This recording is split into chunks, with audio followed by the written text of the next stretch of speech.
Mini maps in Horizon Worlds. You've probably seen them in some amazing experiences, my favorite being the two that I created, which were the one in The Village, as well as Nightmare on Your Street by Euphoria. I built the two mini maps in there. They were a lot of fun. I also built another mini map prior to that, which was in a Easter-themed world. I don't know if it's still functional, but it was a lot of fun as well. And mini maps are super awesome and powerful, but they can be kind of like, how do I even get started? So I want to start and try to show you in a basic terms, but I just need to preface this. This is some high-level math, and we're not going to go through all the math today. I'm going to talk about it and try to explain as best as I can. But if you're relatively new to scripting, this is probably going to be a little more like learn how it works, take a couple other scripting tutorials, come back to this one. But this is a fantastic topic. So really excited to dive in. We're going to start by heading into build mode and thinking about what we want this to be. A mini map needs to be to scale. And so the easiest way to build to scale is to clone your world. So I'm going to build some really simple shapes here. In fact, let's actually go to the asset library. And I know they have some really cool environment items here, like this rocky cave. And these things are huge, by the way. So be careful when you pull some of this stuff out. And so you might imagine there's a rocky cave over there. And we might have, oh my gosh, did they copy me for this waterfall? That's too funny. Oh, I'm just teasing Meta because a lot of the assets they've created literally came from the Vidyuu asset library. And they were like, yeah, we can make our own version of that. It makes me laugh so much. I'm like, you guys totally stole that from us, but that's okay. I don't mind. We're all here to help innovate and create. Oh, so funny. So we've got this waterfall, we got this rock, and then just to kind of give this some more space, I'm going to ungroup this and grab portions of this just to make some environment that looks nice. And we'll just grab some of that, scale this up nicely right there, and grab that. Somehow this got shot over here. What? Okay.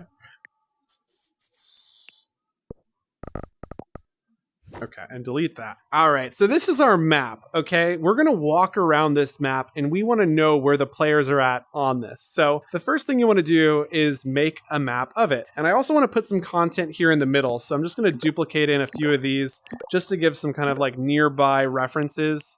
And then we'll make them kind of unique shapes like that, and then like that. There we go. So the first thing that I think is important here is that it remains level. So I'm going to grab a regular cube out of my shapes tab, just a nice square cube. And this is facing towards me. So I select that and then select everything in this world. And now that I've selected everything, and this doesn't work for all worlds, so just kind of keep this in mind. This definitely works for lighter worlds, but you can kind of apply this concept in other ways too. We can then deselect this guy here. We're also going to deselect this guy here. We then deselect this cube at the top and then duplicate a copy and drag it up.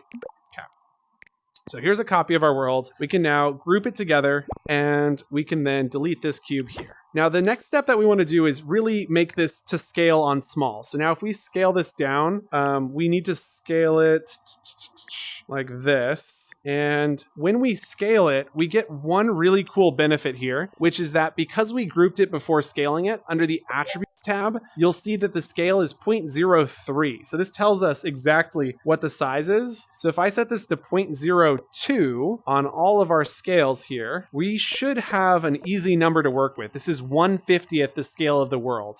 So we know that everything is 1/50th in size. And then what you want to do next is not necessarily keep it in this detailed depth. This isn't super detailed, but if your world was really detailed and rich, I'd encourage deleting pieces that aren't really necessary. And so you might consider, we know the size of this is 1/50th, so we just need to remember it's 1/50th. So I'm going to go ahead and ungroup it and create a text gizmo to tell us that it's at 1/50th scale. And so this is just a reminder for later in case I forget. So this is at 1/50th scale. And then I'll put in parentheses 0.02. just to help me remember all the things. And now I've got this little reference for when we're scripting in a little bit. So there we go. There is that. And with this, we now have, what I was going to say was let's ungroup some of this stuff and delete some of the pieces we don't need, right? Okay, and this is animated, so that's really bad. We'll go ahead and ungroup that so it's no longer animated. Delete that, and stretch this out nicely. And so now it takes up a little less capacity, right? So that's a really important piece, is you want to make sure your minimap doesn't take up a ton of capacity. And then ungroup this. We could even just, delete most of this really, and just replace it with kind of some really big pieces here. So you kind of get the idea of what it is. It doesn't necessarily have to be exactly the same. Of course, the more close to the actual thing it is, the better it's going to look. And so we'll go ahead and leave this like that for now. And so now that we've got this, we do need to put in a floor, and probably should have done that earlier on when we were building this world, but that's okay. We'll go and make this the same rocky tone, and then I should have put this in the center so we knew exactly where the center was, but that's a-okay. So we're gonna drag this nice and big so that we can make sure the center is the center. Okay. And center was kind of right at the middle of these 4 pieces here. So I want to make sure that this center orange piece is right in the center of these pieces. So that way when we're doing the math on this later, it works well. Okay. So yes, this is a lot of eyeballing, but that's okay because when we need to adjust this later, because this is what we're going to use to reference, we can just scale this to be slightly different. And like that, we've got our center roughly in the center, and we do need to slide this up. There we go. And all the way to right about there, because we know the water is just on top. Okay, so this is about as accurate as we're going to get with our build today. And with a little bit of refinement and just kind of playing with the numbers, you can get this even more precise. So the next thing we need to think about is, where are we in world space? So we know where the origin position is 0, 0. I have gone ahead and made sure that the origin position of this cube is at 0, 0. And so what I'm gonna do is duplicate this cube, open up the properties panel, make this version invisible. I'm gonna make this version non-collidable, and I'm gonna make it really small. And so this one will function as the reference for the position that is the center at 0, 0 of our world. This is where we are estimating 0, 0 is in the world. And now we can always change this in the future. I probably should have done this earlier on, but that's okay. And then the next thing we can do is now make this whatever we want this to be. This could be like a wooden table. This could be whatever you want. It is just here. And I'll even, just for the sake of design, it'll look like that, right? So that's nice. Now we've got our little mini map here. We can see that it is a little tall. So let's go ahead and move this down so we can select from here, making sure it's square with the world, then select everything else and slide it down until it's at a human height, right about there. And now when we come into the world, we can enjoy this mini map. Very nice. Okay, so now we've got a really cool in-depth mini map of this world. And the next step is to get people on it. And so I'm gonna go ahead and take a quick pause here and read some questions. Why did you need that cube if you were gonna delete it? Oh, great question. SappyDev asks, why did we need that cube that was up in the sky if we were gonna delete it? We needed something to be square with the world. And so we wanted to make sure that everything was level. And by selecting that cube first and then selecting the whole world, it didn't matter that all these shapes weren't level with the world because that shape was. And so that made sure everything was level when we brought it down here and placed it onto this cube. So thanks for asking. The next step is to build a small player icon. So this is what's going to represent our players that are walking around the map. And I like to keep these relatively simple, just a little like this, with a little head on top. And I like it if the head floats a little bit, I think is kind of nice. And then even maybe shrink this down just a hair. So we'll just scale and slide that there, sliding that up nicely. And this will represent our players on the map. We can then select it, group it together, and then we're going to make it the right size. So we know that it needs to be 1/50 of the player, but I think that's kind of nice like that. And the other thing that we want to do with our player is we want to display who it is on top. And so if we go into our gizmos tab, we can then go ahead and pull out a text gizmo, which when we get this small, you might need to turn snapping off. And then we can go and select the text gizmo and snap it to the top of our cube here. And then I want to type in like a generic name. So I'm going to turn auto fit off. And we're starting to get so small, it's hard to use these menus. So I'm going to just kind of scale out for a minute here. And then type in my name as the default. Lakes05. Although most people have names a lot longer than mine, so I like to add like 100,000, just a bunch of numbers at the end. Basically, this kind of thinks about what is the scale of other people's names as well. And so you might think, oh yeah, that's definitely a little too big, so we'll scale that until we get to the right size. And now that we have that, the next thing to think about is the orientation. And so I've ungrouped this selection so that way our orientation is represented by this guy here. I also like it when there's a little stick coming out of this. So we'll go into our shapes tab and pull out one of these. and just make this nice and long. And this will just represent the text coming out of the top. So we'll just go and stick that right there, trying to get that nice and centered. There we go. And then we can scale that up. And then it looks like these are a little bit off. So I'm going to select that and link that there. Okay. So now we have a little like text piece coming out so you can kind of see who it is. And this is still a little too thick in my opinion. So I'm going to go ahead and go to the attributes tab and make this ultra thin 0.01. Oh, no, that's not it. Oh gosh, no, don't do anything. Undo. It's so small. We're so small right now. Undo. Let's go see what this looks like as a player. Yeah, so this is definitely the scale we want. I don't know if I like this on here because this is a much smaller player icon. It's definitely the right scale. So I'm going to just go and move the text down.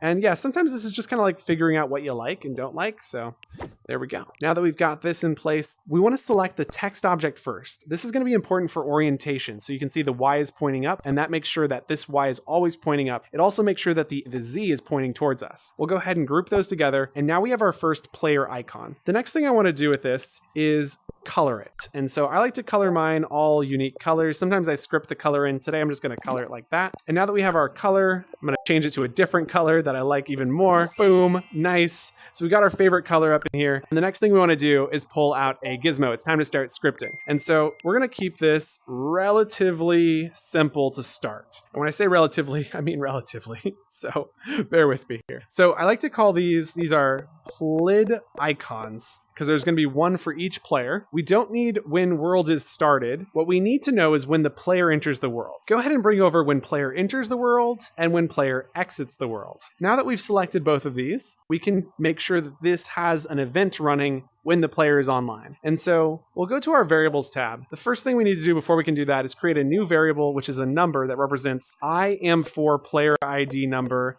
I am for PLID number.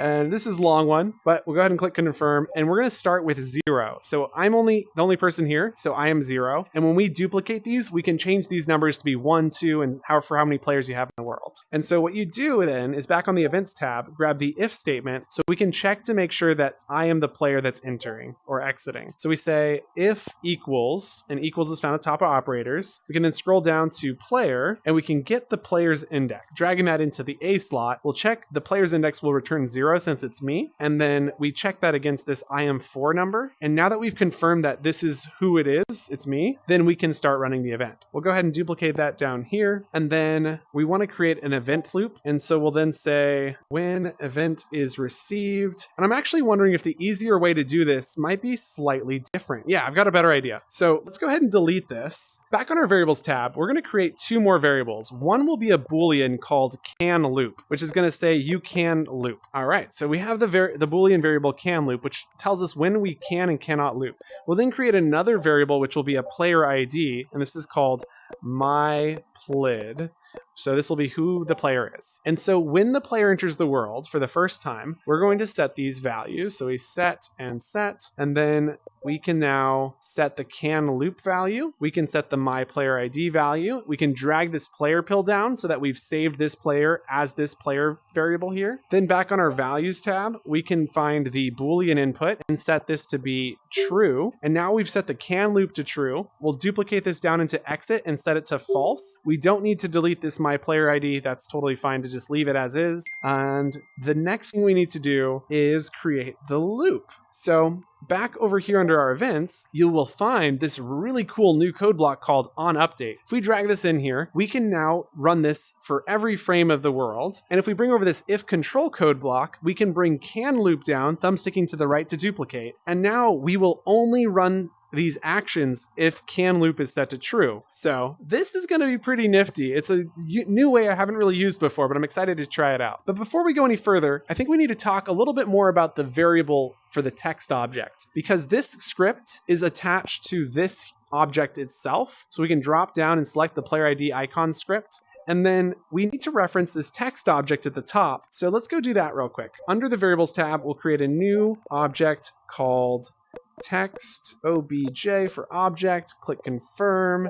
And then what we want to do is when the world is entered by the player, start displaying this text. So we're going to go to the Actions tab, scroll down to display text, and we're going to display the name of the player on this text object. So grabbing the text object pill to replace self, and then on the display, we're going to replace this string input with operators tab, name of player, dragging that into the string S slot there. We can then drag the player pill down, and this will set that text object to be the name of the player. We do need to reference it though, so we'll open up this player ID icon, click zoom in, open up the properties panel for this text object. Then I'm going to press forward and hold. And we can double click to zoom out, or you can press the button again up there. And then this text pill we can drag down and replace or fill in this empty slot here. And now we've referenced the text object. Very nice. Okay. The next thing I was thinking is that when the player leaves the world, we want to make sure this hides itself. And so we're going to hide this at a position. And you'll remember we had that reference position for the minimap, and we need to know the scale of the minimap. So I'm going to create a new variable, which is going to be a number variable for scale. So we're going to call this scale. And we remember that number was 0.02. So I'm going to go type that in, 0.02. And then we also wanted to reference the position of the minimap. So we'll call this object, and this will be called position reference. And then click enter and click confirm. So with that position reference, we should probably go tie that in real quick, and we'll open up the properties panel, and then I'm going to make this a little bit bigger, and then we'll come down here and open up the properties panel for this object as well. And then we can then drag this cube pill into the position reference pill here. Okay, now this is not animated, so I'm going to click none on it so it doesn't have animation turned on, which will save us a little bit of capacity. And this is all wired up very nicely. Next up, we're going to start working through some math. So if this feels a little hard, I am so sorry, but I'm going to try and make this as easy as possible. So what are we doing in this can loop? The main thing we're doing is moving and rotating to a position.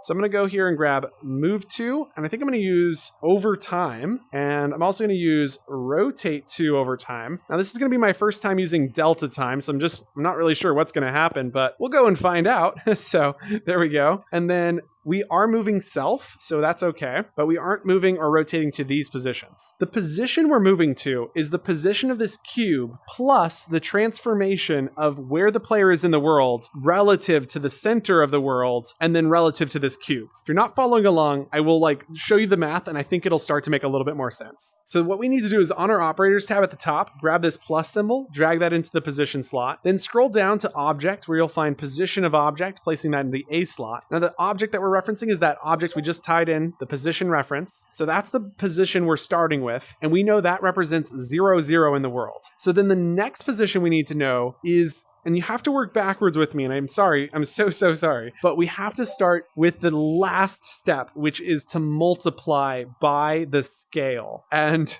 I know it's not going to make a lot of sense for a second, but once we get to the end, I'll read it through and I think it'll make a lot more sense. So we're multiplying by the scale, which is going to shrink this distance down. So then we need to create the direction from 0, 0 to where we're currently at.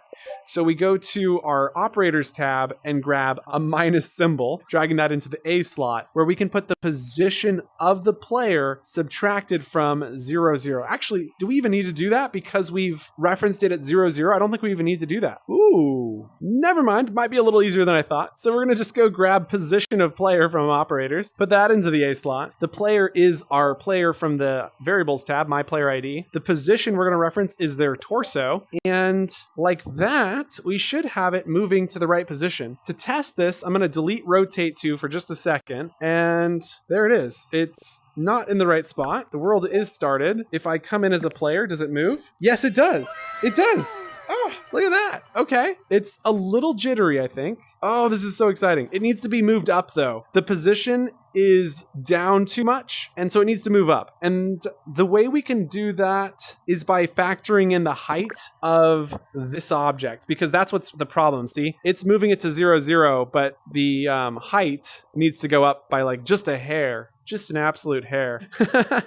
So we can just add another value to that. So let's go back into here, and then we're just going to need to add one more. So I'm going to click undo to bring back our rotate to, duplicate this, delete this, go back to operators. At the top of operators, we're going to grab another plus symbol, putting that in here. We can put everything we just did on the A side. And then the last thing we're doing is at the very end, we're going to go to our values tab where we can grab a vector input. And we just wanted to move this up by just the smallest fraction of an amount. So I'm going to just type in 0.02, and then we will finish this script up because this isn't too hard. So rotation is actually really easy. We go to the operators tab and scroll down to player, and you'll find rotation of player. Actually, it's forward direction of player. Up here under vector math, we can find look at, which will drag here into the rotation slot, and the forward is the forward direction of the player from right here. We can then drag forward into this pill slot. It's gonna be the forward of their torso. Dragging my player ID down, we can thumbstick to the right to duplicate. The up is a vector input, which we can find from the value tab, and that is 0, 1, 0, which means that it is always pointing up. Now, if you wanted to do the forward direction of the player's head, you could then, on the operators tab, get the upward direction of the player's head. But because we know the upward direction of the player's torso is always pointing up, we can type in that up of 0, 1, 0. Okay, so now we've got rotation in there. We've got all of this in here. And because this was a little glitchy, I'm going to delete delta time, and we're going to grab a value input of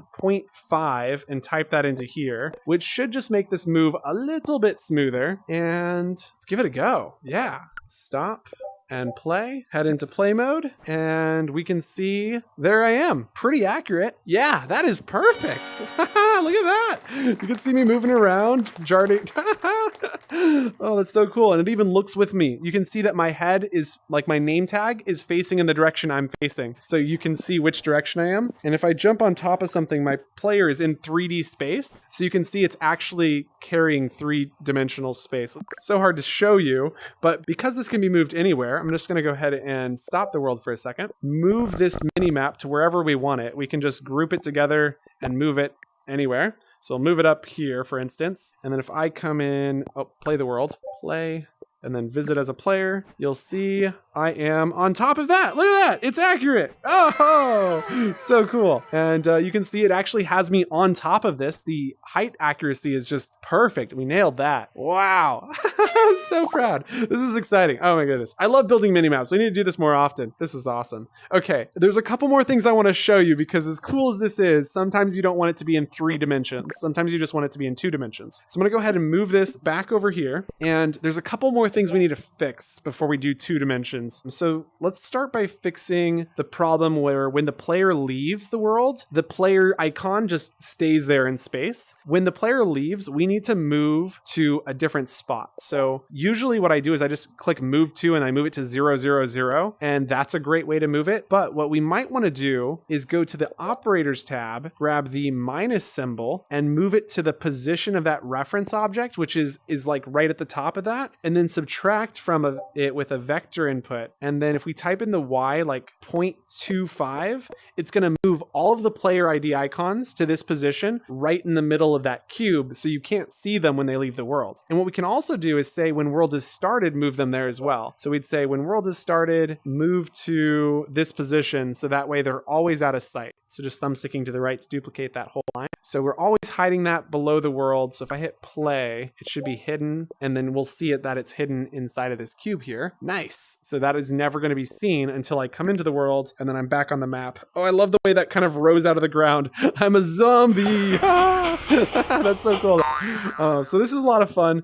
And you can see it already hit as soon as I left the world. So it's working perfectly. And the next thing I wanted to talk about very, very briefly is what do you do if you don't want it to be in 3-dimensional space? For 2-dimensional mini maps, you need to take this position reference minus position of torso times scale and do an additional multiplication. So to make this 2-dimensional, we duplicate this, and I'm duplicating just for the sake of making this easier. I can then delete the plus symbol, and I guess we'll delete everything. We were adding 0.02. That's fine because that gets us in the right position.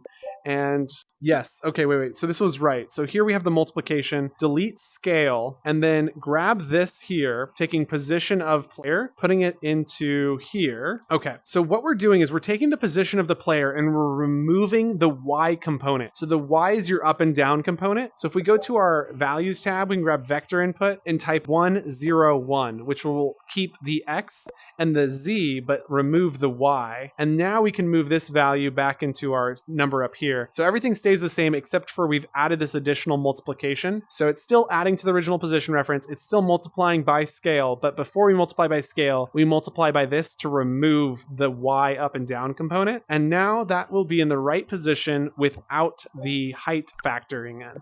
So if I move here and come step down here, yeah, you can see the position, because it's not factoring in height, needs to be adjusted a little bit more, but it's not going to adjust when I jump up and down. It just stays in place in the ground. And so to fix that, we would just add to that 0.02 with like 0.05 or something. And I prefer it with the 3 dimensions. I think that's way cooler. It definitely feels more futuristic. So I'm going to leave it as a 3D mini map. And I think I'm going to add this to the essentials pack because this is so cool. So the question you might be asking is, how do we make more of these for each player that enters the world? And to do that, we need to duplicate this for every player that could be in the world. So right here, this would be a world that supports 2 players. And we'd type in, I am for player number 1. And then the next one would be 2, and then 3, and then 4. And it's always one number less than the number you support. So if you support 16 players, then it's 0 through 15. And that is how you create a mini map in 3D or 2D. I'm going to take a quick look at the questions and then we'll close out. There's a tutorial on ways to watch YouTube video inside Horizon Worlds while building. There is. It actually just got posted. The latest video. Thank you, Jackal Dude.